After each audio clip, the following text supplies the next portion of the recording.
ఈ సంవత్సరం వచ్చి ఇంకొక 1.75 అంటే శాతం, అంటే మొత్తం 6 ఇట్లు ఏంటి, ఇంకో వచ్చే సంవత్సరం వచ్చి ఇంకొకటి, ఆ వచ్చే సంవత్సరం ఇంకోటి, ఎలక్షన్ అప్పుడు వచ్చి ఫైనల్గా ఈ 5 సంవత్సరాలు చేస్తామని చెప్పండి, తప్పలేదు. మేము వీఆర్ నాట్ ఎందుకంటే ప్రభుత్వ విధానం, ప్రభుత్వ పరిస్థితులు. మేమెందుకు అడుగుతున్నామంటే మాకు సంపద సృష్టించవచ్చు, సంపద చేయవచ్చు అన్నారు కాబట్టి. లేకపోతే మేము చేయలేమని చేతెత్తిస్తాం కదా. మేము చేయలేము, మేము ఈ రకంగా ఇవ్వలేము, ఎందుకంటే ₹1 అదనంగా ఈ ప్రజలకి మేము అందించలేము. 2,78,000 కోట్లు మేము వచ్చి డైరెక్ట్ ట్రాన్స్ఫర్ చేసాము, అంతకంటే మేము చేయలేము అని మేము చెప్పాము. మేము చెప్పలేదు అనలేదే. మేము అంతకంటే ₹1 మీరు వచ్చి కాదు మీరు ఎందుకు ఇస్తున్నారు కదా. మరి సంపద సృష్టి వచ్చి ఇంకో మంత్రి గారు చెప్పారు చెత్తలో సంపద సృష్టిస్తామని. నేను ఎప్పుడో పేపర్లో చూశాను అధ్యక్ష, ఒక మంత్రి గారు స్టేట్మెంట్ కూర్చొని 80 లక్షల టన్నులు వచ్చి చెత్త వచ్చి పెరిగిపోయింది అధ్యక్ష. 80 లక్షల టన్నులు చెత్త పెరిగిపోయింది రాష్ట్రంలో. ఎస్, పెరిగిపోదు బాబు అధ్యక్ష, పెరిగిపోదు. గత 10 నెలల నుంచి ఏదైతే చెత్త పన్ను కోసం మేము ₹3, ₹2 వేసామో అది తీశారు. అది మీ ప్రభుత్వ విధానం, తీసేయండి, అభ్యంతరం కాదు. మరి ఆల్టర్నేటివ్ పెట్టి అది ఎత్తించాలి కదా, చెత్తని ఆల్టర్నేటివ్ పెట్టి ఎత్తించాలి కదా. మీరు తీయడం గొప్ప తీశారు, మరి చెత్త ఎత్తించాలి కదా.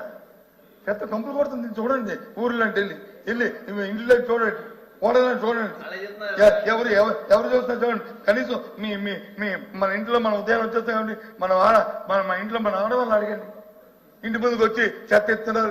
గత 10 నెలలుగా ఈ ప్రభుత్వం వచ్చిన చెత్త ఎత్తడం మానేశారు అధ్యక్ష.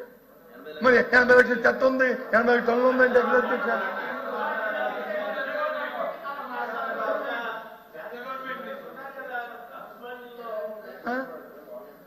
అది కాదు, ఇది నేను అడుగుతుంది ఏంటంటే ఏదైనా కార్యక్రమం చేయండి. ప్రభుత్వం ప్రజలతో ఎన్నుకున్న ప్రభుత్వం విధానాలు, ఆ ప్రభుత్వం విధానం, ఎందుకంటే ప్రజలిచ్చిన ప్రివిలేజ్ అది. దాంట్లో ఎవరికి ఏ విధమైన సందేహం లేదు. మేము ఎన్ని చెప్పుకున్నా సరే అది శాంటిటీ ఉండదు. ఎందుకంటే ప్రజలిచ్చిన ప్రభుత్వాలు 5 సంవత్సరాలు వాళ్ళ విధానాలతో ప్రజలను ఒప్పించి వాళ్ళకి కావాల్సిన సేవలు చేయడం, వాళ్ళకి కావాల్సిన కార్యక్రమాలు చేయడం ఆ ప్రభుత్వ విధానం. ఆ చెత్త పని తీసిన చెత్త ఎత్తారు కదా అధ్యక్ష, ఈ రకంగా ఉంటారుగా.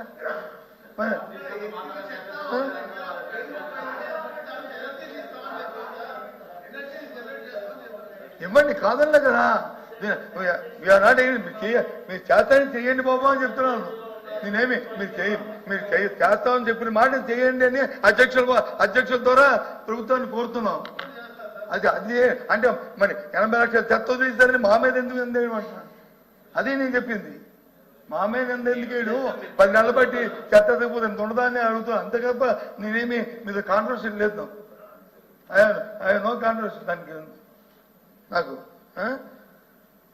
ఇంత అధ్యక్ష ఇక ఎన్నో చెప్పుకొస్తారు. మనం జరిగింది దీంట్లో ఈ డెబిట్స్ గురించి, అప్పుల గురించి అవన్నీ చెప్తే లాస్ట్ ఆఫ్ దీంట్లో కూడా మనం మాట్లాడుకున్నాం. మళ్ళీ అవి మాట్లాడుకున్నాం.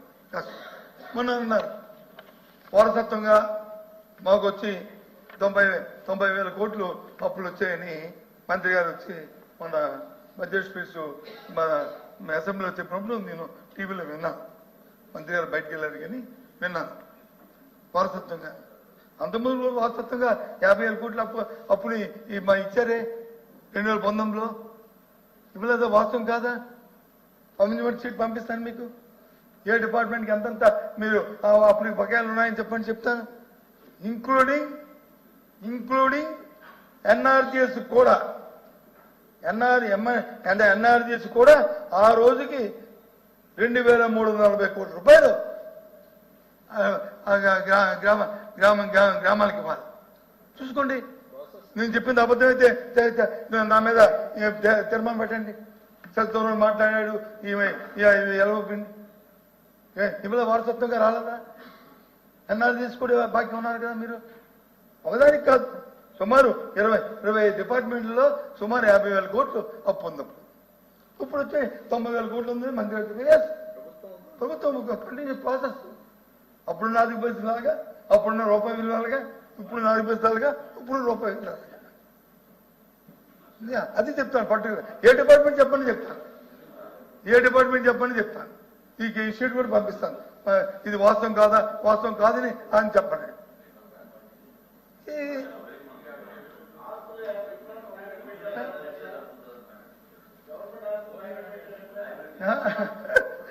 చూపెట్టిదే నాకు తెలిసి గవర్నమెంట్ సంతకం పెట్టిందంటే, గవర్నమెంట్ వచ్చి గ్యారంటీ ఇచ్చిందంటే మొత్తం మనందరికీ మన ఆస్తులు మనందరం కలిపి పెట్టినట్టు లెక్క. నాకున్న అవగాహన మేబీ రాంగ్ ఆర్ రైట్.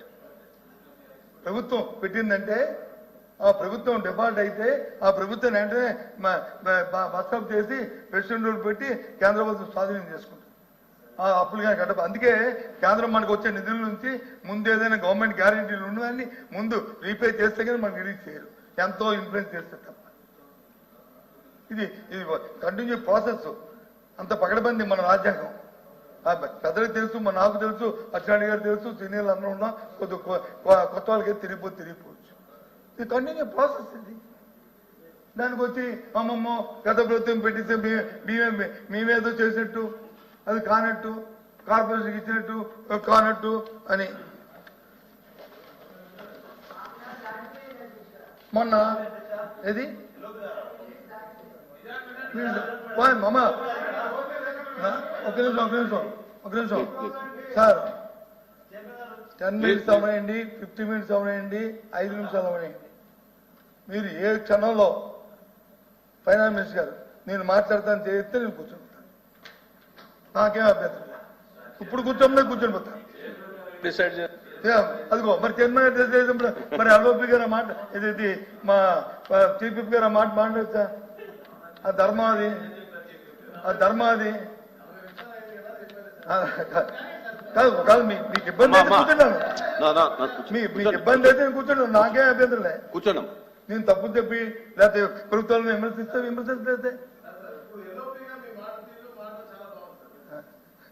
ఇంకా మొన్న పవర్ సెక్టర్ గురించి మాట్లాడారు అధ్యక్ష. సార్ మొన్న మంత్రి గారు మాట్లాడినప్పుడు, పవర్ మంత్రి గారు మాట్లాడినప్పుడు దీంట్లో కూడా ఏదో పవర్ సెక్టర్ నుంచి ఈ విధ్వంసం ఎక్కడి నుంచి వచ్చిందో కానీ తెలియదు అధ్యక్ష. బ్రహ్మాండంగా వాడుతున్నారు అధ్యక్ష. విధ్వంసం వాళ్ళని పవర్ సెక్టర్ విధ్వంసం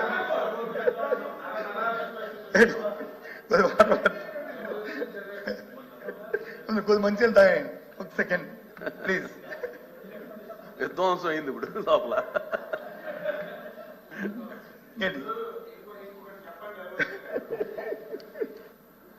ఇవన్నీ చెప్తున్నారు మీరు, ఇవన్నీ చెప్తున్నారు. 5 సంవత్సరాల్లో ఇన్ని లక్షల కోట్ల అప్పు తీసుకొచ్చారు. ఏవో మేము పథకాలు ఇచ్చాం, మీరు మేనిఫెస్టో ఇచ్చింది 5 సంవత్సరాలకి, 1 సంవత్సరం కాదు. మేము వచ్చి 8 మాసాలు అయ్యింది. ఎన్ని చేయాలని చేస్తాం, తర్వాత ప్రజల దగ్గరికి వెళ్తాం, ప్రజలు నిర్ణయం చేస్తారు. దాన్ని పక్కన పెట్టండి. మీరు 5 సంవత్సరాలు ఇన్ని లక్షల కోట్లు తీసుకొచ్చారు. ఒక్కదానికైనా నిర్ధకమైనటువంటి ఆశ్రమిత ఇరిగేషన్ ప్రాజెక్టులు రాయలసీమ నుంచి ఇచ్చాపురం వరకు వెళ్దాం, ఒక్క ప్రాజెక్టుకైనా సరే మీరు డబ్బులు ఇచ్చి పూర్తి చేసి ఓపెన్ చేసిన సందర్భం ఒకటి ఉంటే